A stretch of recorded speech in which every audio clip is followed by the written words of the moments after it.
Good evening. It's 8:06 and the City Council is reconvened in open session. Let the record reflect we've got a quorum present. For members of the public, the City Council will be conducting the rest of its meeting in this chamber. The Park and Recreation Board of Commissioners is meeting in room 241, which is the Martin Luther King Conference Room, adjacent to the Civil Rights Department on the second floor of this building to conduct its meeting on the Park District's 2017 budget. And so the council will now take up consideration of the first item on its agenda, which is the proposed 27,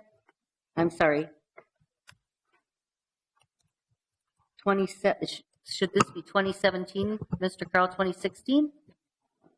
2016 property tax levies payable in 2017. Oh, I see.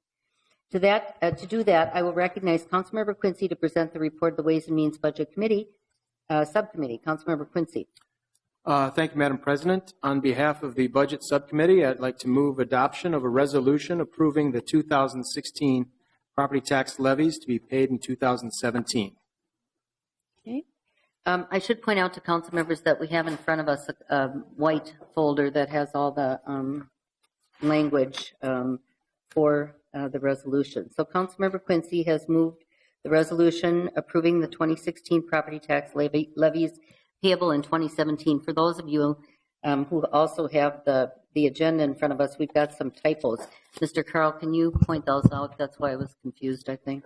Absolutely, Madam President. Council members, with apologies, there are some clerical errors on the agenda that are before you printed this evening in items number 6, 7, and 8. I am happy to note that staff has already corrected and reposted the agenda to the city's website so that it's correct. But to go through those, numbers 6, 7, and 8 have some clerical errors in the descriptives. The headers are correct. So number 6 says it's the 2017 General Appropriation Resolution, but then notes that this is for various departments funded in 2016.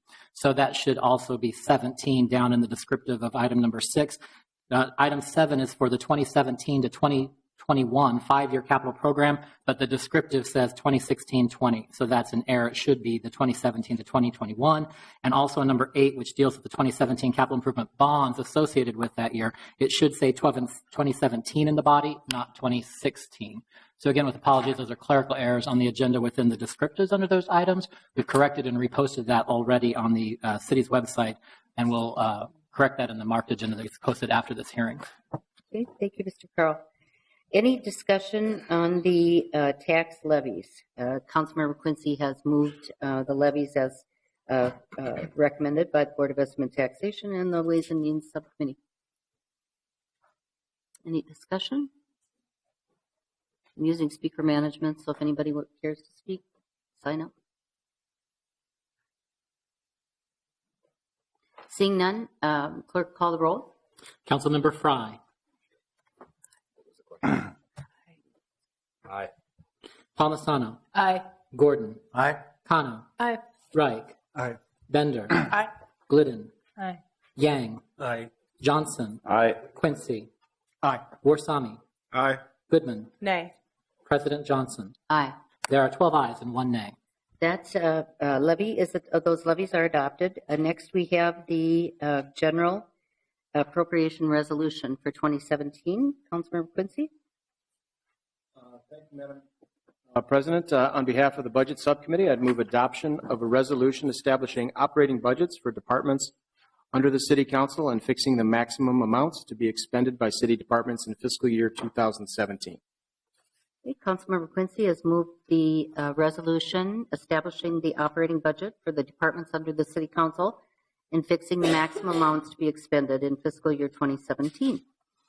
Any discussion on that item? Councilmember Goodman. Thank you, Madam President. I have 2 amendments. Would this be the appropriate time to bring those amendments? Yes, go ahead. Okay. I have an amendment I'm passing out now. Just pass these down. There's plenty for the clerk and the public. I'll read my amendments out loud. This would be amending the recommended budget on a one-time basis by decreasing $250,000 of new funding to Meet Minneapolis that was designed for enhanced target marketing and increasing the appropriation to the Public Works Department by $250,000 to be dedicated to the Downtown Improvement District for community-based policing.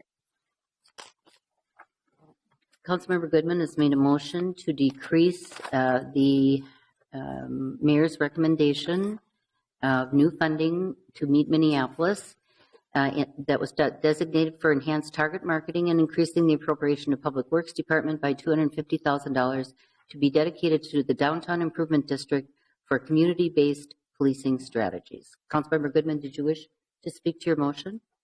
Is there a second then? Second. Yeah, there's moved and seconded. Did you wish to speak to it, Councilmember Goodman? Sure. I'm bringing forward this motion today because there is quite a significant increase in the allocation to Meet Minneapolis.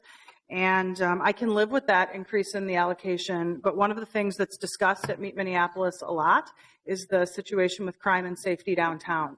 I don't think the solution to the crime and safety problem downtown is to hire more police. I think the solution is to work with the community-based policing model we have in place downtown through the Downtown Improvement District. The Downtown Improvement District has hired community service ambassadors. Many of you probably met them. They're SEIU employees. They look a lot like the people who walk around downtown. They're in green shirts. And they would be working at the direction of the DID, which the business community already funds, to make sure that people have an escort downtown and feel an additional sense of safety. I feel like it's a fair trade coming from money that would have been allocated to Meet Minneapolis and goes to increase the budget for community-based policing. Further discussion, Councilmember Glidden. Thank you, Madam Chair, and thank you, Councilmember Goodman, for this motion. And I am going to be able to support this motion. I had a couple comments and then actually like a small question. But we have had quite a bit of discussion really over a significant period of time, but around this budget in the last few days, about what are the different ways that we can add value to keeping communities safe and building trust in our ability to do that. And so I'm really glad to see Councilmember Goodman recommending a strategy that is a community-based strategy around safety.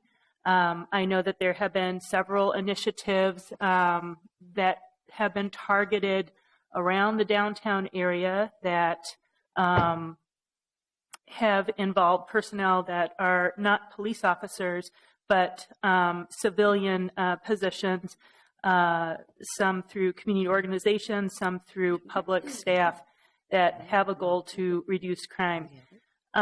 With regard to this funding going to Public Works, that's really just my only question. Does Public Works already hold a budget item that relates to community-based policing strategies, or more so is it that they hold budget items relating to the Downtown Improvement District?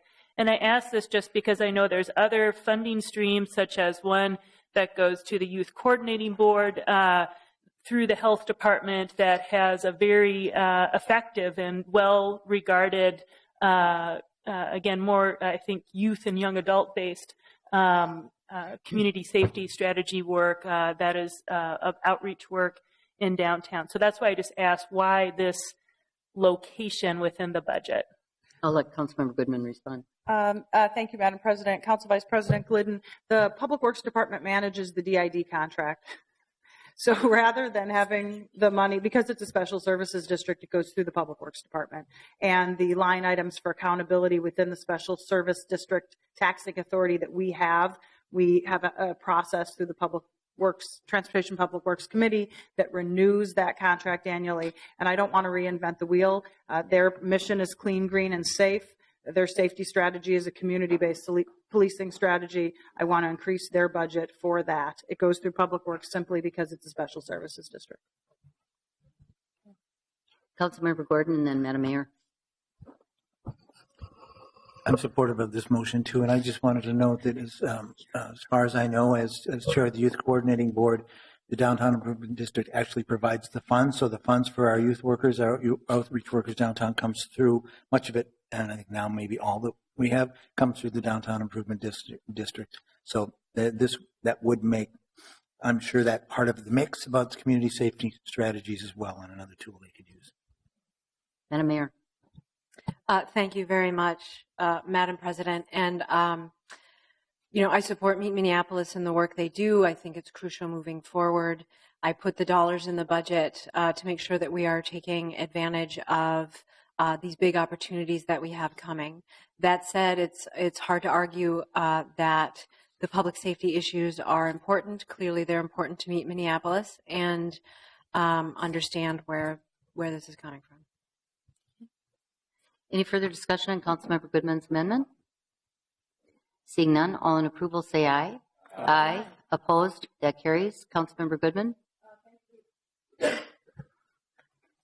Thank you, Madam President. I'm passing out my second amendment. I'll read that out loud, and I'm quite sure Councilmember Quincy is going to make a friendly amendment to my amendment, which I'm okay with.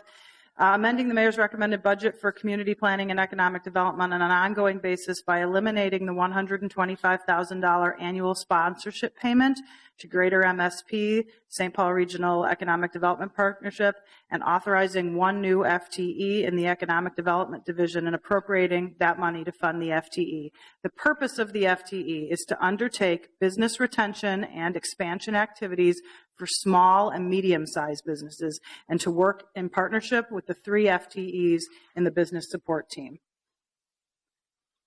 Councilmember Goodman has made a motion together with Councilmember Johnson to amend the mayor's budget for CPID on an ongoing basis by eliminating the $125,000 annual sponsorship payment to Greater MSP and authorizing one new FTE in the Economic Development Division and appropriating $125,000 to fund the FTE. The purpose of the FTE is to undertake business retention and expansion activities for small and medium-sized businesses and to work in partnership with the 3 FTEs in the small business support team. And Councilmember Quincy, you said has an amendment. Councilmember Quincy? Thank you, Madam President. And I'm not sure of the exact format, whether this needs to be a substitute, but I think we can probably incorporate the change into this motion. Obviously, the relationship with Greater MSP needs a lot of conversation, and there's some future information coming up. I know that this motion says eliminating the $125,000. I think it would be appropriate if we could leave a placeholder of $10,000 in that line item to maintain that within the budget, and then we'll be able to work from there. So if that's the spirit of the motion, I hope that can be acceptable to the council member. It is. So Councilmember Quincy, what would be the language then that we're looking at? And, I'm sorry, I should ask for a second on Councilmember Goodman's original motion here. So is there a second? Okay, thank you, Councilmember Johnson. So Councilmember Quincy, can you read us the language? Yes, I can probably adopt that. Let's see if it's instead of the words eliminating, it would be decreasing? Yeah, decreasing $115,000 to the annual sponsorship payment. Mm-hmm. Okay.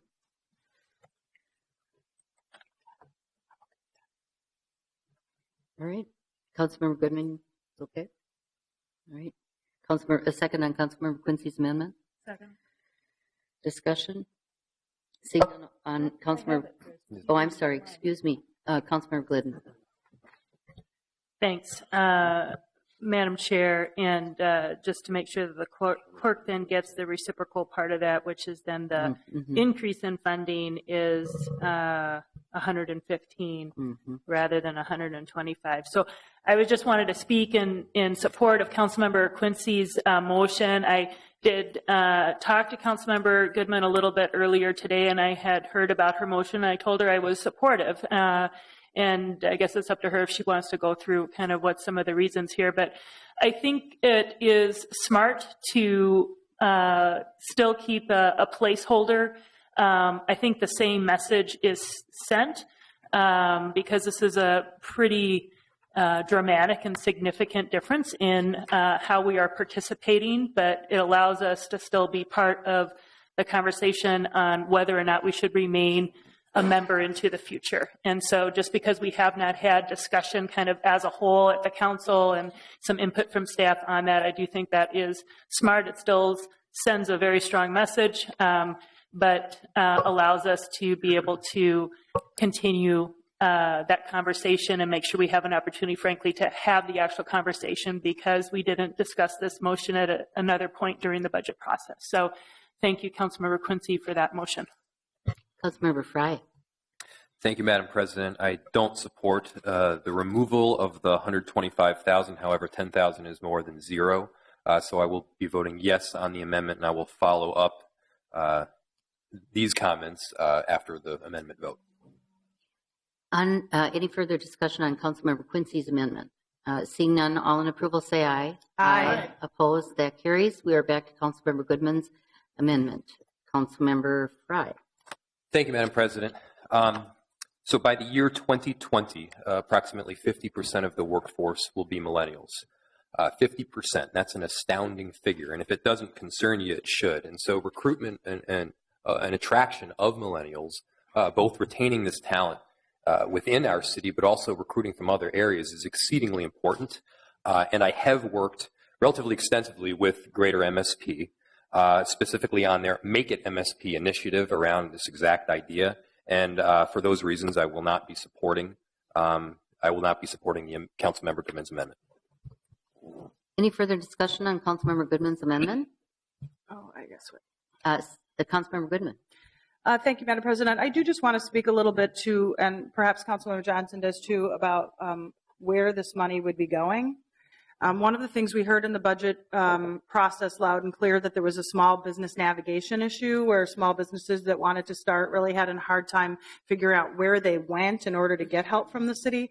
But I think another missing gap is that we do relatively little. I mean, think about it, right? We put like $500 million into the stadium. We could have given 500 organizations $1 million to figure out how to start up their small business.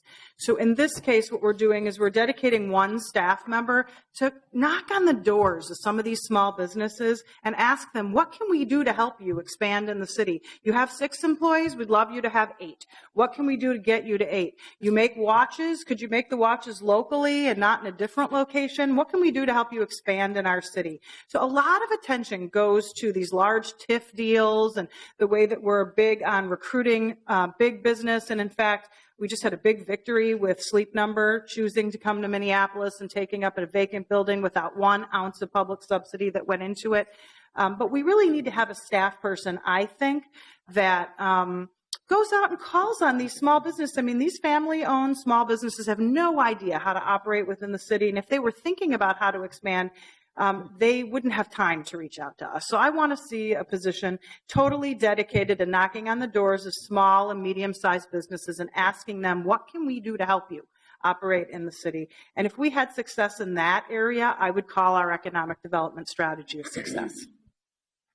Councilmember Johnson.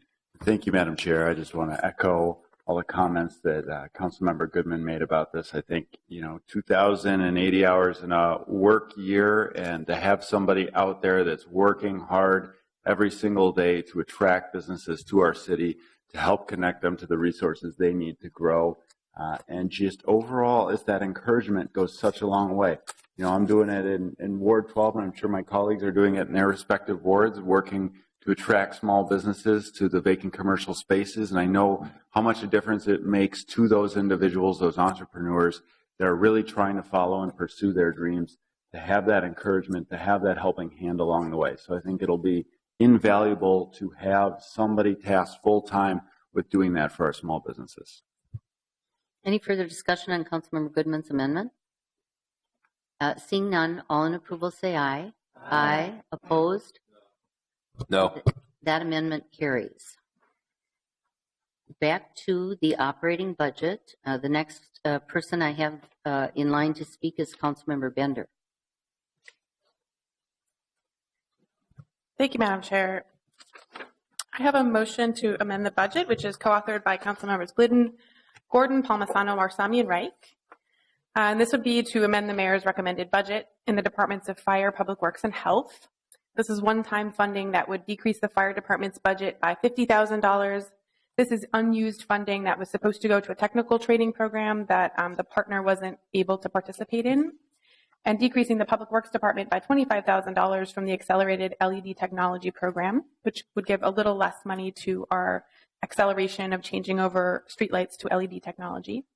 And this would go to increasing the health department budget by $75,000 to be allocated for the Next Step hospital-based violence intervention program. And I'd like to speak to the motion and can briefly describe that. Councilmember Bender has moved to amend the mayor's budget for the departments of Fire Department, Public Works, and Health on a one-time basis, decreasing the Fire Department's budget by $50,000 from the Technical Training and Outreach and Midtown Safety Center, and decreasing the Public Works Department by $25,000 from the Accelerated LED Technology Program, and increasing the Health Department's budget by $75,000 to be allocated for the Next Step hospital-based violence intervention program. Is there a second? We have multiple others. It's been moved and seconded. Councilmember Bender. Thank you, Madam Chair. So this is picking up a little bit from a motion that we discussed last week when Councilmembers Glidden and Gordon and I moved to shift funding from the increase in sworn officers to some of these preventative strategies. And we don't need to revisit that. I think we had a very thoughtful discussion, though, about how the various ways that we're investing in public safety in our community. And however people fell on the issue of the number of sworn officers, I think there's strong support in the council for these preventative and community-based and health-based strategies. So we were able to find the $150,000 for the domestic violence program money. And this is not quite as much as we had hoped for, but some funding that will allow the health department to expand a really important program focused on youth violence prevention. This is a hospital-based program that has been in place since July. They're currently using funding from a state grant. And this serves youth aged 10 through 24 who are victims of violent crime. So we're able to provide staff in the hospital that support the victim of the crime, as well as to work with the family and the victim to prevent retaliation. So often, even while someone is being treated for their violent injury, things are happening around them and with them around retaliation. And this gives another option, another system of support to avoid retaliation. And so since July, this small program, which is part-time, only on the weekend, only at HCMC, has been able to serve 43 youth, and they are seeing success. It hasn't been long enough to have like real statistics about violence reduction, but in other cities, this program has been very successful in reducing violent crime, again, targeting these retaliations. And it's also another supportive way to give, again, youth who've been victims of violent crime another option, another way forward. Sometimes it's about helping youth move out of the neighborhood. Sometimes it's something more simple than that. And so this would hopefully allow us to expand this program to North Memorial. They've expressed interest in the past, and that is where a lot of the group and gang violence related crimes are victims are ending up. And so I think there's a huge opportunity to be able to provide that service at North Memorial. And just wanted to thank all of the co-authors who helped find the funding sources, particularly Councilmember Reich, who kind of jumped in at the last minute today. So thank you. Councilmember Reich. Thank you, Madam President, and Councilmember Bender very accurately described what is before us with this motion. This is, in fact, not necessarily even taking anything from the fire department whatsoever. They were just a placeholder for what was seemed at the time an innovative training partnership with a community college for several departments for that hands-on learning initiative, and that hasn't really taken off. And so this is something that wouldn't be used by the fire department or any of the departments that were hoping to take advantage of that partnership. Also, I would say that we have before us, I think, a very strategic and powerful intervention point with this program. I know it's been successful at the HCMC, and we're hoping that it would be successful in the other hospital as well. Again, a very strategic and potentially powerful intervention point. And then finally, this is a minimal taking from the LED program. This is just from the accelerated dollars from the base commitment. It's a small contribution to this good idea. However, I can't say enough about putting dollars into the LED. I mean, this is one of those programs that, besides the obvious environmental positive, the win there, this is where we put money in and we actually make money on our investment. So it's not only good environmentally, it's prudent fiscal investment. And I think that we should continue along these lines, and I hope that when we say acceleration in the future, that we actually should have just a bigger base contribution to this program. With that, happy to support this and have my name on it. Councilmember Warsame. Thank you, Madam Chair. As a co-author, I'm very supportive of this motion by Councilmember Bender. I'd like to thank her for all the work she's done on this. However, I have a question, and maybe I'll suggest some sort of an amendment. How much is coming out of this Midtown Safety Center? Because that's the one. You know, I didn't see the Midtown Safety Center before. I'm supportive of moving the money from the training for the firefighter department, but the Midtown Safety Center serves a very important purpose for Midtown neighborhoods and most of Phillips. So, how much money is actually going to come out of that, if there is any money coming out of that? Councilmember Bender. I'm sorry, who? Councilmember Wright? Okay. Thank you, Madam President. I think that language should be stricken. I think it was just a lot of last-minute cut and pasting of different proposals. So the Midtown, Midtown should be struck. Thank you. That makes sense. I Thank you was very told much. that it was a drafting artifact by a very clever colleague. We'll probably have more than one of them. Okay, so that makes sense. And again, you know, it's a great idea, and I think North Memorial Hospital would, you know, this is money that they need to help with the ongoing violence in North Minneapolis. So I'm very supportive of it, and thank you again to Councilmember Bender. Councilmember Cano. Thank you, Madam President. So my question was actually about that same language, about the Midtown Safety Center language. So that it's clear, I want to understand. So this is a decrease in the fire department's budget of $50,000, and that would be money that was allocated for technical training and outreach. Could somebody explain that a little bit more? What outreach to who, to what? For what purposes? Technical training on what? Like, is there more information that somebody could share? Councilmember Wright. Thank you, Madam President. The concept was a youth outreach, so people who were in high school to get sort of an entry-level, sort of hands-on approach to what these sorts of jobs. And it wasn't just fire; it was also a public works type, equipment management, welding, that sort of thing. And so it was sort of an entry-level familiarization outreach to youth. So it wasn't really for department staff, either public works or fire. Is that sufficient, Councilmember Cano? Thank you. Councilmember Bender. Thank you, Madam Chair. I just wondered if we should, the city clerk had told me that the finance department thought this may actually be in the police department budget. I just want to clarify to make sure our motion is accurate with staff, if we may. Ms. Green.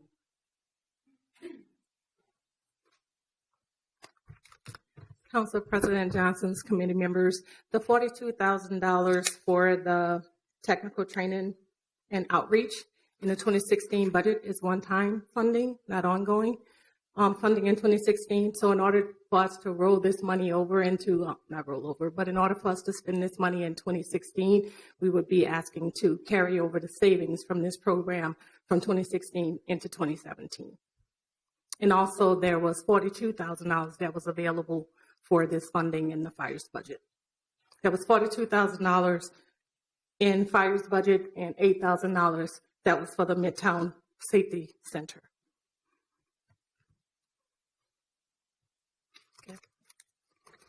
And just to clarify, both of those funding, is the entire $50,000 unspent?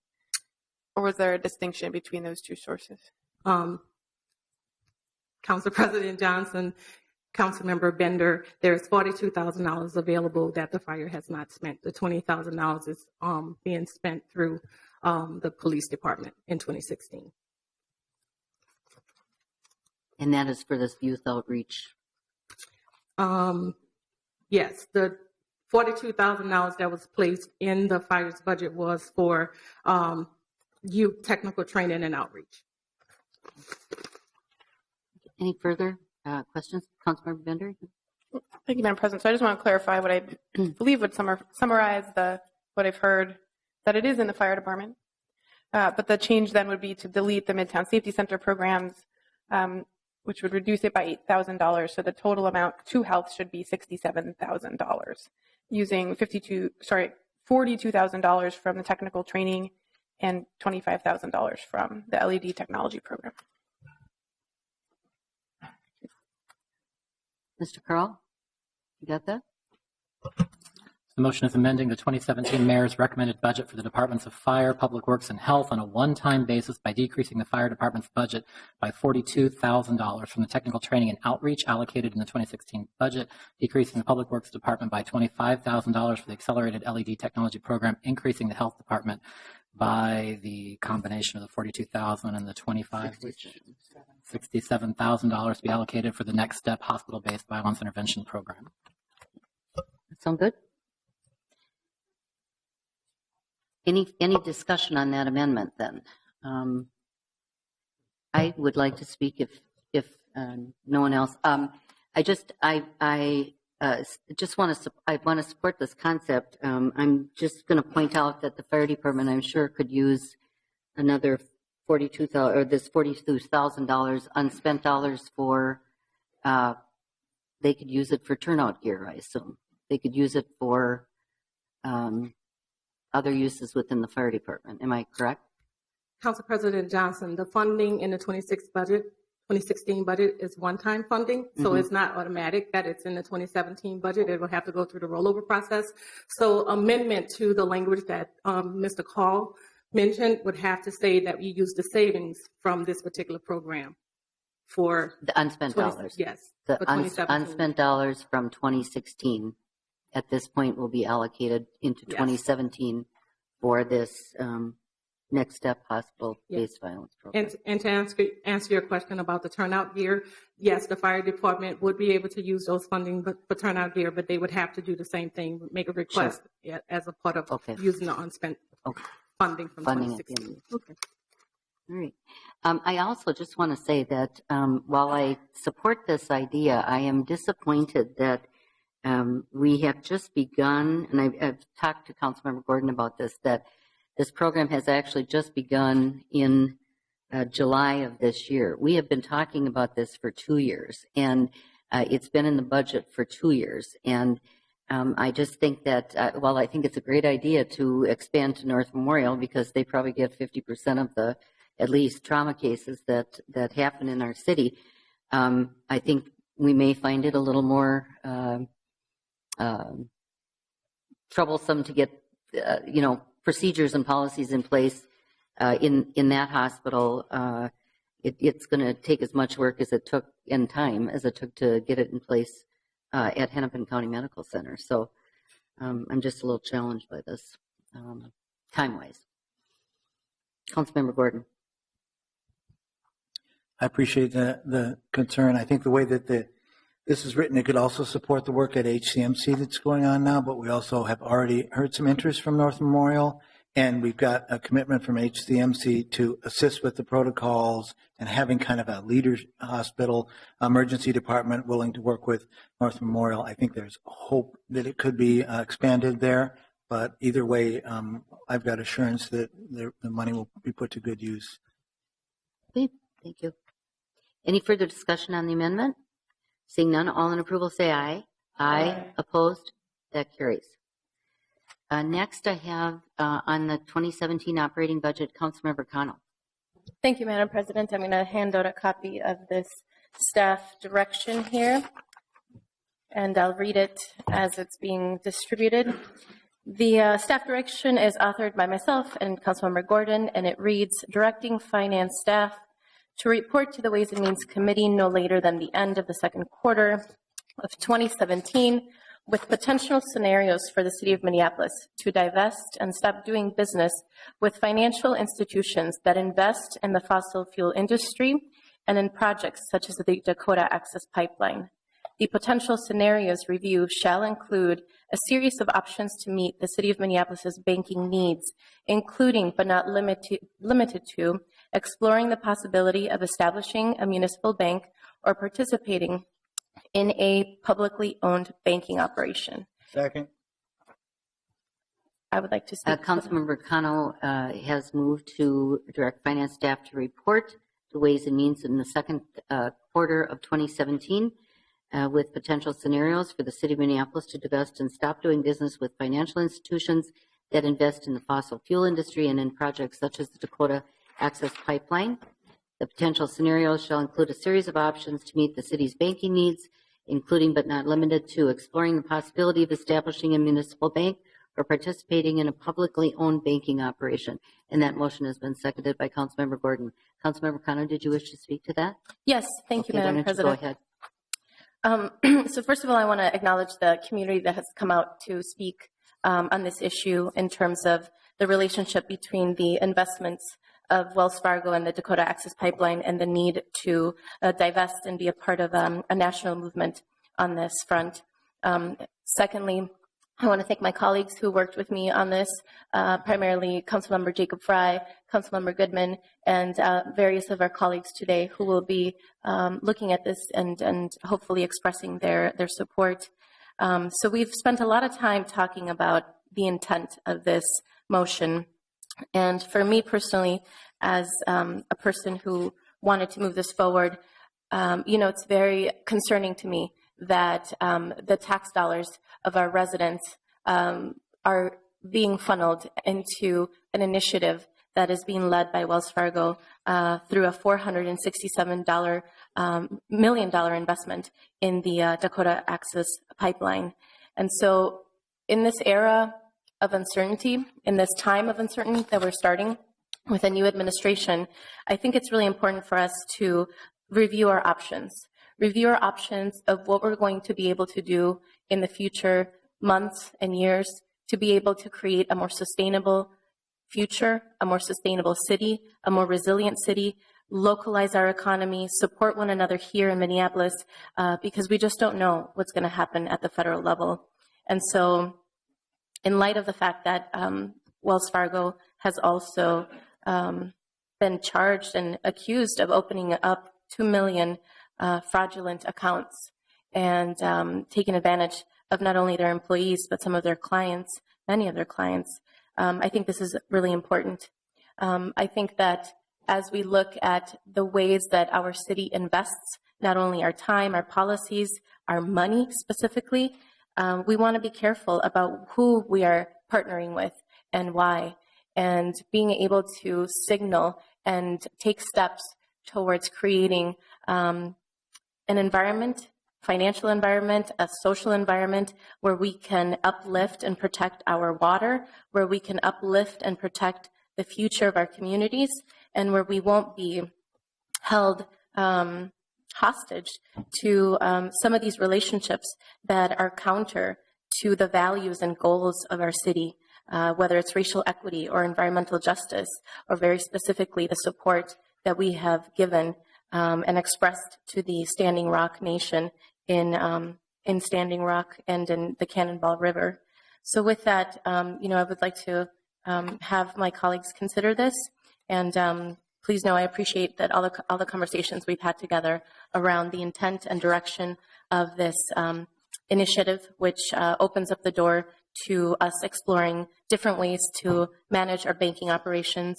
And just for the record, we as a city, according to the conversations that I've had with staff, we don't own stock in Wells Fargo. We utilize them for banking services.